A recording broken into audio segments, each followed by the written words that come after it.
Bismillahirrahmanirrahim. Assalamualaikum warahmatullahi wabarakatuh. Jumpa kembali di Alfamart Channel, belajar matematika mudah dan asik. Kali ini saya akan membahas matematika wajib kelas 12 SMA, yaitu ukuran penyebaran data yang meliputi ring, hamparan, dan simpangan kuartil. Baik, langsung saja kita bahas ukuran penyebaran data.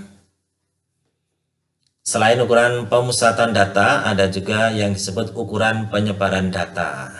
Nah, untuk materi ukuran pemusatan data yang meliputi mean atau rata-rata, kemudian median dan modus sudah kita pelajari, dan bisa kalian buka lagi videonya di link YouTube yang sudah saya share. Sekarang kita pelajari bersama ukuran penyebaran data.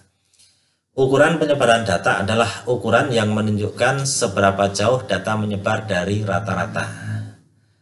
Adapun ukuran penyebaran data meliputi jangkauan, hamparan, simpangan kuartil, simpangan rata-rata, simpangan baku, dan ragam atau variansi. Namun di kesempatan kali ini saya membahas 3 saja, yaitu jangkauan, hamparan, dan simpangan kuartil. Oke, sudah siap semuanya? Mari kita konsentrasi, kita pelajari satu persatu. Yang pertama adalah jangkauan. Jangkauan dikenal juga dengan istilah ring. Jangkauan merupakan selisih antara nilai data terbesar dan nilai data terkecil. Jangkauan dilambangkan dengan R ya, singkatan dari ring. Sekali lagi, jangkauan itu selisih data terbesar dengan data terkecil. Nah, sebelum video saya lanjutkan, bagi Anda yang barusan menemukan channel ini, channel Alfamart, saya ucapkan selamat datang, selamat bergabung. Mari kita pelajari bersama matematika SMA ya. Belajar matematika itu mudah dan mengasihkan. Bagi kalian yang sudah lama bergabung, saya ucapkan terima kasih banyak ya atas atensi, atas perhatian Anda semuanya. Dan bagi kalian semua yang belum pernah subscribe karena lupa dan sebagainya, ya silahkan klik tombol subscribe ya untuk mendukung channel ini supaya lebih maju, lebih bermanfaat bagi siswa tentunya di SMA khususnya. Nah, sekarang kita cari jangkauan dengan rumus R sama dengan X max dikurangi X min. Jadi jangkauan itu lambangnya tadi R, yaitu ring, adalah selisih data terbesar dan data terkecil. Jadi X max itu adalah nilai data terbesar dan X min itu adalah nilai data terkecil. R sama dengan X max dikurangi X min. Cukup singkat, mudah diingat rumusnya ya. Sekarang saya berikan contohnya ya, contoh soal tentunya. Saya akan memberikan contoh soal untuk data tunggal dan data yang berkelompok. Untuk data tunggal, contohnya adalah tentukan jangkauan dari data berikut. Nah, di sini ada sekumpulan data tunggal tentunya, dan datanya tidak urut ya. Oke, tidak mengapa tidak urutkan dari kecil, tidak diurutkan dari kecil ke besar, tidak mengapa, karena untuk mencari ring atau jangkauan cukup kita mencari data terbesar dan data terkecil. Mari kita cari data terbesarnya berapa? Iya, data terbesarnya yaitu 9 dan data terkecilnya yaitu 1. Maka ringnya adalah X max dikurangi X min, yaitu 9 dikurangi 1 sama dengan 8. Jadi untuk data ini jangkauannya adalah 8. Cukup mudah ya. Cukup mudah karena matematika itu memang mudah dan mengasihkan. Kemudian contoh untuk data berkelompok adalah tentukan jangkauan dari data yang disajikan dalam tabel distribusi frekuensi berikut ini. Nah, saya di sini punya data yang saya sajikan dalam tabel distribusi frekuensi. Jadi datanya itu dinyatakan dalam kelas-kelas interval. Nah, bagaimana untuk mencari data terbesar dan data terkecil untuk data yang disajikan dalam tabel distribusi frekuensi berkelompok? Nah, caranya adalah nilai terbesar diperoleh dari nilai tengah atau titik tengah kelas tertinggi dan nilai terkecil diambil dari nilai tengah kelas terendah. Nah, di sini kelas tertinggi ya 80 sampai 82. Ini kita cari titik tengahnya. Antara 81 sampai 82, 80 sampai 82 titik tengahnya adalah 81. Sedangkan untuk data terkecil titik tengahnya 65 sampai 67 adalah 66. Jadi X max-nya 81 dan X min-nya adalah 66. Maka ringnya X max dikurangi X min 81 dikurangi 66 sama dengan 15. Jadi ringnya atau jangkauan untuk data ini adalah 15, guys. Oke, sampai di sini masih bisa mengikuti? Paham ya? Paham ya, karena matematika itu mudah dan mengasihkan ya, mengasihkan. Nah, sekarang yang kedua, hamparan. Hamparan dikenal juga dengan jangkauan antar kuartil. Hamparan merupakan selisih antara nilai kuartil ketiga dan nilai kuartil pertama. Hamparan dilambangkan dengan H. Di sini hamparan itu selisih antara kuartil ketiga dan kuartil pertama. Nah, untuk materi kuartil sudah kita pelajari juga. Namun di kesempatan kali ini ya kita pelajari kembali agar kalian lebih paham lagi tentunya. Oke, silahkan diingat-ingat lagi materi yang barusan kita pelajari ya. Sebelum saya lanjutkan materinya ya. Belajar matematika itu memang butuh kesabaran, ketekunan, ketelitian, telaten.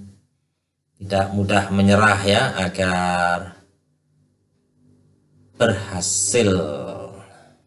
Oke, mencari hamparan. Hamparan tadi adalah selisih antara kuartil ketiga dengan kuartil pertama. Maka rumusnya H sama dengan Q3 dikurangi Q1. Iya, rumusnya cukup singkat juga, sederhana sekali, maka mudah diingat ya. H sama dengan Q3 dikurangi Q1. Baik, dilanjutkan ketiga, simpangan kuartil. Simpangan kuartil dikenal juga dengan jangkauan semi antar kuartil.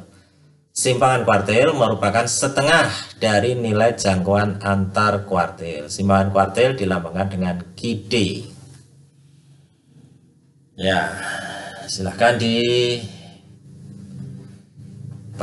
diingat ya, apa itu simpangan kuartil. Simpangan kuartil adalah setengah dari jangkauan antar kuartil, setengah dari hamparan ya, setengah dari hamparan.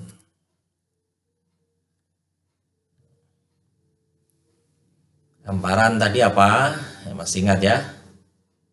Hamparan itu selisih kuartil ketiga dengan kuartil pertama ya. Nah, simpangan kuartil itu setengah dari hamparan ya, setengah dari hamparan. Oke, kita masih menunggu penampakan selanjutnya ya. Ya, mohon maaf karena ya barangkali laptopnya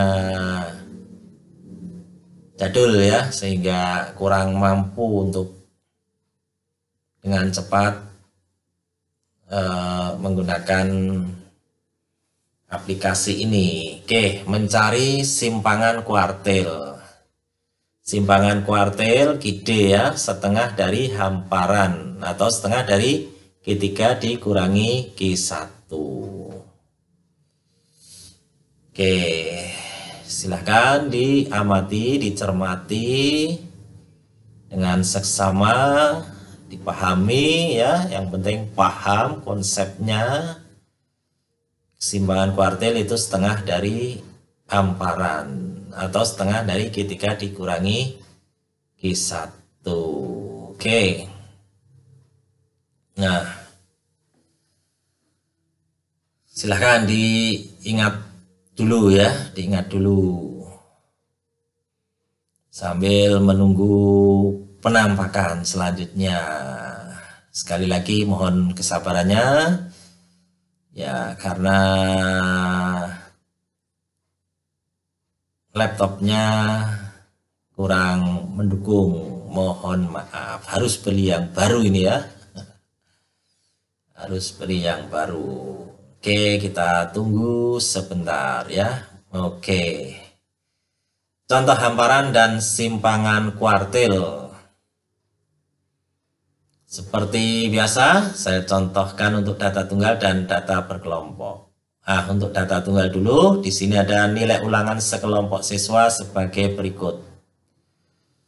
Nah, di sini adalah data nilai ulangan.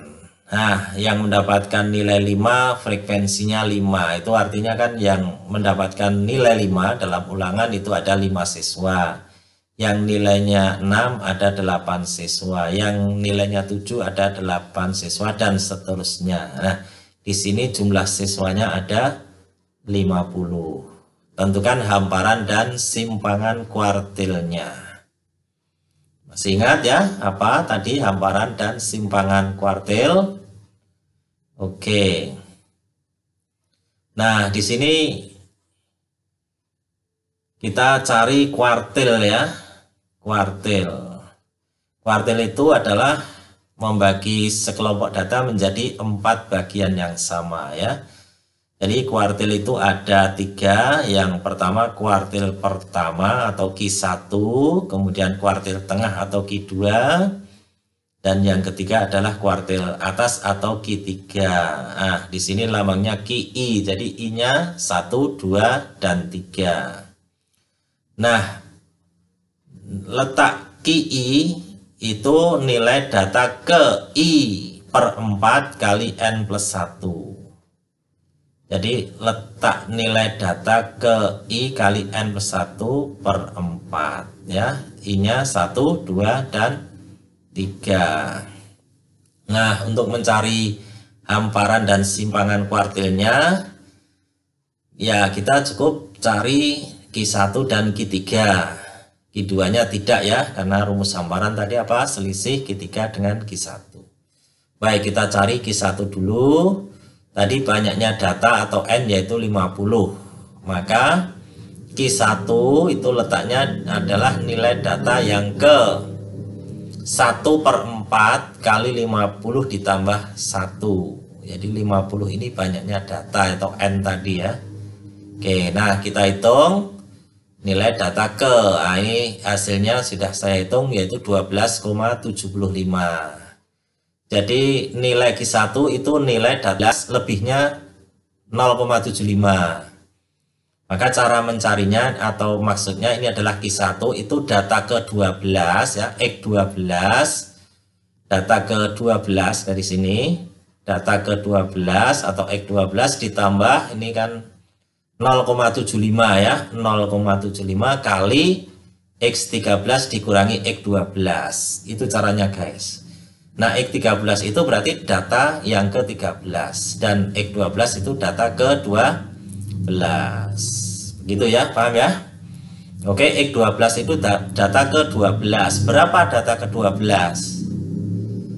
Nah, ini datanya sudah urut dari kecil ke besar. Nah, data ke-12. Nah, ini 5 itu frekuensinya ada 5. Berarti untuk 5 data yang pertama itu 5 semua, kemudian data ke-6 selanjutnya ke-6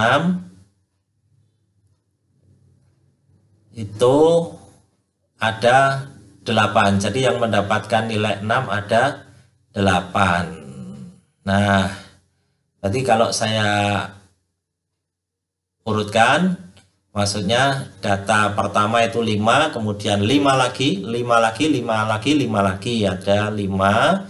Kemudian berikutnya 6, 6, 6, 6, 6, 6, 6, 6, ada 8. Nah, data ke-12 berarti berapa di sini? Besarnya data ke-12 adalah 6 ya. Ya, karena ini 5 tambah 8 kan 13, berarti sebelumnya kan data ke-12. Data ke-12 adalah 6. Jadi X12 sama dengan 6. Lalu ditambah 0,75 kali X13, data ke-13. Berapa data ke-13? Masih utuh 6 ya, karena ini 5 tambah 8 kan 13, berarti data ke-13 adalah 6. X13 6, kemudian dikurangi data ke-12 yaitu 6. Oke, paham ya? 6 kurangi 6, 0. Kali 0,75 ya 0, ditambah 6 hasilnya 6. Jadi Q1 nilainya adalah 6. Baik, sekarang kita cari Q3. Banyaknya data N50, maka Q3 itu nilai data ke-3/4 kali 50 ditambah 1. Sudah saya hitung hasilnya 38,25. Maka nilai Q3 itu adalah data ke-38 ya. Data ke-38 itu berapa? Ya kita hitung saja dari sini, 5 tambah 8 13 tambah 8 21 tambah 7 28 lalu tambah 10 38 ya. Yang kita cari adalah data ke-38, berarti nilainya sama dengan 9 ya. Jadi 9 ditambah, nah ini 0,25 dikalikan, nah data berikutnya, data ke-39. Data ke-39 nilainya adalah 10 ya. Nah, data ke-39 10, kemudian dikurangi data ke-38 yaitu 9.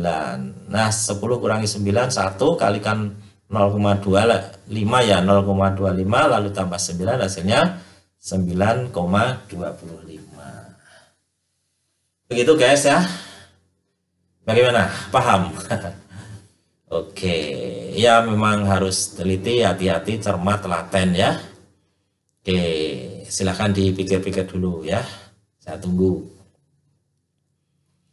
Oke, seperti itu caranya guys mencari Q1 dan Q3. Kemudian ditanyakan tadi hamparan, rumusnya Q3 dikurangi Q1 yaitu 9,25 kurangi 6 hasilnya 3,25. Kemudian simpangan kuartilnya QD sama dengan setengah H ya, setengah kali Q3 kurangi Q1 berarti setengah dari 3,25 yaitu 1,625. Oke, jadi simpangan kuartilnya adalah 1,625. Gimana guys? Pusing? Oke, begitulah matematika ya. Ya, jadi dengan tekun, telaten, titen, konsentrasi ya tidak ada yang sulit, mudah, matematika mudah dan asik. Asiknya gimana? Ya, asiknya matematika, cara mencarinya itu kan mengasihkan ya. Sudah ada rumusnya, sudah ada konsepnya ya. Kita tinggal terapkan saja itu. Oke, jadi kalau bisa asik ya, asik, asik, asik, asik. Oke. Sekarang ya diingat-ingat dulu sebelum tampil penampakan selanjutnya ya. Sekali lagi mohon kesabarannya. Kita tunggu supaya tidak trouble karena terlalu capek ini laptopnya ya, lelah bekerja, dipakai terus. Ya, mudah-mudahan tidak ada kendala. Kita tunggu aja, sabar saja daripada saya mengulang-ulang lagi. Oke, sambil mengingat materi yang tadi ya, yang sudah kita pelajari bersama. Kira-kira apa ini? Contoh soal gitu? Atau yang lain? Mencari simpangan kuartil? Oke, ya. Masih dilanjutkan contoh hamparan dan simpangan kuartil. Untuk data berkelompok, nah, saya punya data nilai ulangan sekelompok siswa yang saya sajikan dalam tabel distribusi frekuensi. Ini guys ya. Nah, ini frekuensi kumulatif, ini saya tambahkan sekalian aja. Nah, jadi silahkan dicari hamparan dan simpangan kuartilnya. Ini untuk data yang disajikan dalam tabel distribusi frekuensi. Gimana guys? Nah, untuk mencari hamparan dan simpangan kuartilnya, kita kan perlu mencari Q1 dan Q3. Nah, untuk data tunggal tadi pada contoh sebelum ini, nah ini untuk data berkelompok. Cara mencari kuartilnya, rumusnya adalah QI sama dengan TB ditambah I per 4N dikurangi FK sub dibagi FQI kalikan P. I-nya 1, 2, dan 3. Kalau I1 sama dengan TB ditambah 1 per 4N. Ya, karena Q1 itu kan 1/4 dari data, jadi 1 per 4N. Kemudian dikurangi FK sub, ini maksudnya apa? FK sub ini maksud saya adalah frekuensi kumulatif sebelum kelas yang memuat Q1. Kemudian dibagi FQI, frekuensi kelas yang memuat Q1. Kemudian P-nya di sini panjang kelas. Nah, kalau Q3 ya sama dengan TB ditambah 3 per 4N dikurangi frekuensi kumulatif sebelum kelas yang memuat Q3 dibagi frekuensi yang memuat Q3 kalikan P, panjang kelas. Begitu ya, rumusnya seperti itu. Kalian sudah memahami kuartil, mudah-mudahan ingat kembali sehingga tidak ada kesulitan dalam mempelajari materi ini. Baik, kita cari Q1, banyaknya data berapa? 44. Jadi banyaknya data atau N itu sama dengan jumlah frekuensi. Ini 5 tambah 8 tambah 12 tambah 10 tambah 6 tambah 3. Ini jumlah frekuensi yaitu 44. Atau langsung saja kalau mengerjakan tambah kolom berikutnya frekuensi kumulatif. Bagaimana cara menuliskannya? Gampang. 5 tulis lagi 5. Kemudian 5 tambah 8 hasilnya 13. 13 tambah 12 25. 25 tambah 10 35. 35 tambah 6 41. 41 tambah 3 44. Nah, ini sama dengan jumlah frekuensi yaitu 44. Oke. Sekarang di manakah sih letak kuartil pertama untuk data berkelompok ini? Apakah di kelas pertama, kedua, 3, 4, 5, atau 6? Nah, letak Q1 itu 1/4 dari N. 1/4 dari 44 yaitu 11. Nah, di mana kelas atau data ke-11 di data ini? Oke. Letak Q1 pada data ke-11. Data ke-11 itu di mana kelas keberapa? Oke, kita lihat saja frekuensi kumulatif ya. Di kelas pertama baru ada 5, sampai kelas kedua sudah ada 13, berarti kelas 11 itu berarti di sini ya, di kelas ini. Karena ini 52 sampai 56 ini adalah data ke habis 56 ya. 6, 7, 8, 9, 10, 11 dan 12 dan 13. Maka data ke-11 ada di kelas 52 sampai 56. Jadi kelas ini adalah kelas yang memuat Q1. Nah, untuk mencari Q1 rumusnya Q1 sama dengan TB ditambah 1/4 N dikurangi FK sub dibagi FKI kalikan P. Nah, TB ini tepi bawah kelas Q1. Kelas Q1 kan di sini 52 sampai 56. TB ini adalah tepi bawah kelas. Nah, di sini 52 itu batas bawah. Sedangkan tepi bawahnya 52 dikurangi setengah gitu ya. Jadi TB-nya 51,5. Nah, kita tulis di sini 51,5. Kemudian ditambah 1/4 N tadi sudah kita hitung yaitu 11. Kemudian dikurangi FK, frekuensi kumulatif sebelum Q1. Frekuensi kumulatif sebelum Q1. Frekuensi kumulatif sebelum Q1 berarti ini ya 5. Ya, 5. Maka sini 5, kemudian dibagi FQI. FQI itu FQ1, frekuensi kelas yang memuat Q1. Frekuensinya berarti ini 8 ya. Frekuensinya 8. Kemudian kali P, P-nya 5. Karena 47 sampai 51, 52 sampai 56 itu panjangnya sama yaitu 5. Atau secara cepat P diperoleh dari 52 kurangi 47 sama dengan 5. Oke, paham sampai situ guys? Oke, dilanjut. Oke. Q1 sama dengan 51,5 ditambah. Nah, ini sudah saya hitung. 11 kurangi 5 kan 6. 6 kali 5 30 dibagi 8 3,75. Ya, hasilnya 55,25. Ini Q1. Baik, sekarang kita cari Q3.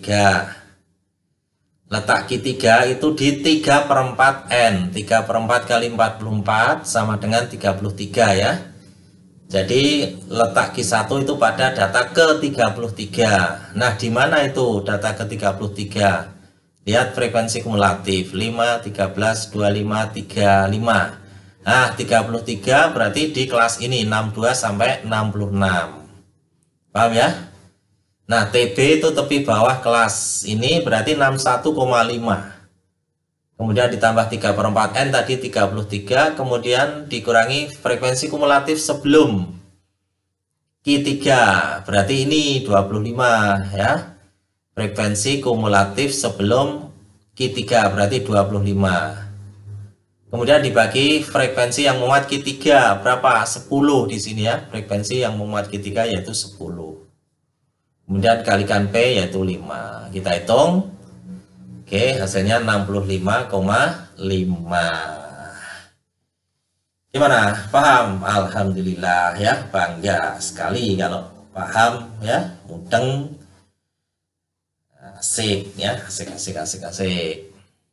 Ya. Maka hamparannya Q3 kurangi Q1 65,5 kurangi 55,25 10,25. Kemudian simpangan kuartilnya QD setengah H setengah dari Q3 kurangi Q1 sama dengan setengah kali 10,25 yaitu 5,125. Itu simpangan kuartilnya guys. Oke, paham? Alhamdulillah ya. Paham sekali. Oke. Ya. Oke, terima kasih ya atas atensinya pada kesempatan ini. Ya, semoga apa yang saya sampaikan saya berikan bermanfaat. Kalau video ini bermanfaat, silahkan subscribe karena subscribe itu gratis. Oke, terima kasih. Sampai jumpa kembali di materi yang lain. Tetap ikuti channel Alfamart Toro. Belajar matematika mudah dan asik. Sekian, Assalamualaikum warahmatullahi wabarakatuh.